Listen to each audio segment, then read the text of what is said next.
വിശ്വാസം ജീവിതത്തിൻ്റെ വെളിച്ചമാണ്. വിശേഷണയുള്ള ശ്വാസമാണ് വിശ്വാസം. വിശ്വാസമല്ലോ വിളക്ക്, മനുഷ്യന് വിശ്വാസം ജീവസർവസ്വമല്ലോ എന്നാണ് കവിവാക്യം. വിശ്വാസത്തിൻ്റെ വിളക്കില്ലാത്തവൻ ഇരുട്ടിൽ തപ്പും, കുഴിയിൽ മറിഞ്ഞു വീഴും. മൂല്യബോധങ്ങളെ ഈശ്വരനോട് ബന്ധിപ്പിച്ചാൽ അത് കരിമ്പാറയിൽ കെട്ടിയുയർത്തുന്ന സൗധമായിരിക്കും. വ്യക്തിയോട് ബന്ധിച്ചാൽ അത് കാലാന്തരത്തിൽ മങ്ങി മറഞ്ഞു പോകും. ഈശ്വരൻ ചൈതന്യമാണ്. ആ ഈശ്വരൻ ഓരോ വ്യക്തിയിലും അന്തർലീനമായിരിക്കുന്നു. ഓരോ തുരുമ്പിലും ആ ചൈതന്യം ഒളിഞ്ഞിരിക്കുന്നു. ഈശാവാസ്യമിതം സർവം എന്നാണ് ഋഷിവചനം. അത് ശാസ്ത്രനിഷ്ഠമാണ്. നമുക്ക് നമ്മുടെ മുഖം തൊട്ട് കാണിക്കാനാകില്ല. തൊടുന്നതെല്ലാം മുഖത്തിലെ അവയവങ്ങളെ മാത്രം.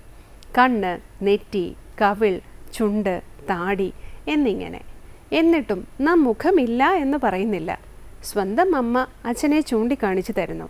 അതുപോലെ പ്രകൃതി ഈശ്വരനെ ചൂണ്ടിക്കാണിച്ചു തരുന്നു. അച്ഛനെ നിഷേധിക്കുന്നവനും അച്ഛൻ്റെ സത്തയെ നിഷേധിക്കുന്നില്ല.